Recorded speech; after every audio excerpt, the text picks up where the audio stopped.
he said thank you was the you remember that big concert they had for the victims of the Boston bombing marathon, the Boston Yeah. Marathon bombing. Yeah, they they said, well, okay, is can you get audio from? We need somebody to get audio, and they called me up. I'm driving on the way home, and I'm just like, no, wait a minute, like they're trusting me with this. Like, did Mike specifically ask for me to do this? They Hmm. said, well, yes. He asked like, can you do it? And we told him like, yeah, he would love the extra hours. And I'm like, he knows I'm gonna be getting extra hours with this. Like, I'm not gonna like do this for nothing, right? He's like, absolutely, put it on your time card. Everything will be fine. Hmm. So I I go to the website like trying to get the feed for it. The feed crashes. I'm like, oh shit, what the fuck am I gonna do now? And I talked to Braden. And I was just like, dude, I don't know where I should go with this. Like, what can I do here? He goes, well, I know they're broadcasting it on the Jimmy Buffett channel on Sirius XM. And I was like, oh shit, I got a fucking online subscription. Let me go on there and fucking do that. I'm pulling the fucking audio from there, and it just goes to after Jimmy Buffett plays, and then they start talking about whatever happening. So Aerosmith was completely cut off. I'm like, Oh no. oh shit. I'm like, oh fuck me. So I'm trying to cut up all this audio. I'm getting text messages from Kevin like every second, like, oh, throw that joke in. Oh, get a clip of that joke. Get a clip of this joke. Get this song. Get that song. Get this. Get that. Get that. And keep in mind, I'm going on like 2 hours of sleep already. Oh Jesus. um, and it's also like the day before my birthday, and I'm just like, this is fucking awesome. Oh man. Right. But I didn't complain about it fucking once because I was like, you know what? Maybe if I do this, it'll look good in Mike's eyes, and I can get more hours. I can maybe do a street team gig here or there, just something, you know. And And to get more money. yeah, yeah, that would be great. That would be great too, you know. And I even remember I talked to Kevin and Pete about it once. I said, look, guys, I can't really do this much longer. All the money that I have is going towards bills and towards gas. I can't keep up with this. I can't keep doing this. And they said, well, what if we got you a 10% raise? I said that does nothing for me because that brings me up from $10 an hour to $11 an hour. That doesn't do anything. He's like, well, yeah, but a 10% raise is that's a big increase. I said, well, yeah, it's a big increase if you're getting a salary, and if you're getting paid $10 an hour, all it does is you might as well just stand here and piss on my shoes. You said that? Yeah, I was like, that doesn't help at all, man. Hmm. Like that's like an extra like what, $25 a week? Did you tell him that he should piss on your shoes? No, I didn't allude to that, but I just I was just like, that really does nothing for me. Like that, if I was making salary, yeah, that'd be great to get an extra 10%, but you know, I can't fucking do this. Please don't piss on my shoes, sir. Or whatever, you creep. But no, I understand what you mean because I mean he is right that 10% is a large increase, but you're also right that yeah, but it's from like look at the perspective. Like from 10 to 11 is like and if I'm still only getting paid for what was it like less than 20 hours, right? Yeah, it was let me see. No, it was 25 hours a week. So I mean it's Like still not that significant. yeah. Yeah, and like I said, I mean that's like an extra like $25 a week.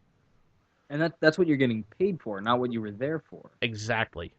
Because I mean, even if you forget about your commute time, which I don't think you're taking into account here, but if you did, I mean, it would be even more significant. But even putting that aside, I'm pretty sure that you were there like in a day longer than you would actually get paid for. Isn't that true?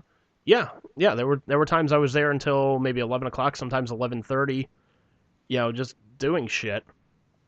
And I couldn't put, they told me like, you just put until 10 o'clock. That's it. Like, I'm like, well, that's fucking illegal. Like, if I'm putting until, like, there was one point I was just writing down until 9 o'clock, and then, I would help them with the podcast. I would help them, essentially off the clock for about an hour, hour and a half.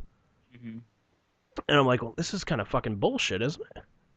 And somebody had brought it to my attention, like, hey, that's kind of fucking illegal for them to be doing that. I'm like, oh, really? So from that point on, I started putting, the extra time on the timesheet, and I never heard a complaint about it. So I was like, all right, you know what? Fuck it. Yeah, because I am doing fucking work here. Hmm. Um, so anyway, so I talked to the program director in the meeting and whatnot, and he says, "All right, I have to talk to the higher ups about a possible raise. So, give me some time. I'll talk to them and see what they say." Now, really, like I don't think he needed the fucking approval of the higher ups. I think he was just saying that to try and just get me out of the fucking office, Yeah, and just that was like the nice way of saying fuck off. pretty much. But at this point, you were getting paid for more than 25 hours. No, at this point, That's the max you reached. that's the max reach per week. That was Yes. that was you putting down your extra hours and shit. Yeah. Yeah, because usually I would be there till like 10 o'clock or 10:30, so it would be like 25 hours a week. Right on. Um, so yeah, so I email him probably about a week or two later. I said, "Hey, I just wanted to follow up on our meeting and see if there was any news about it." No response. So I'm like, "All right, that's great." And you know me, man. I try and consider like the benefit of the doubt and whatnot. And I just, I'm like, all right, maybe he's busy, maybe he, slipped his mind for a second, whatever. I'll give him, I'll give the cat the benefit of the doubt. Maybe his dog died. Maybe. Um, His dog didn't die. yeah. So, I email him about a week later, and I said, hey, I wanted to see if there was any news about this. I emailed you about a week or two ago, and I didn't get a response back. And he sent me back an email that says the company's not approving raises at this time. Nice. And I'm like, you might as well just send back fuck you. Yeah, seriously, not even a meeting. Just nope. Nope, just nothing. Nice. Yep. Yeah, so and it fucking pissed me off because like here I was like I was doing everything for these guys that I could. Like they did this thing called the Drive for Charity. Oh yeah, the Yeah, golf balls. yeah. So rewind a little bit before that. We find out, Braden's getting married. It's like the day before he goes off to like get all the final arrangements for the wedding and whatnot. Mm-hmm. So he's going to be out that Friday. They said, okay, well, you know what, Andrew, you can be the producer for this day. And then they had the fucking balls to tell me like, while he's gone on his honeymoon for the next 2 weeks, we're gonna bring this guy up from the fucking sports hub, and he's gonna be the producer for the show. I think that point was really kind of the downfall for you because you're like, why not me? Like I'm perfectly. Yeah, Like, I mean for us. here's my thing though, because they had done it before. Like Braden was going on vacation. I, I think I think he was going on vacation before that, and they brought the same cat up for a week. And at the Mm-hmm. time, I was like, all right, you know what? They probably don't think I'm ready for it, or they just, whatever the reasoning may be.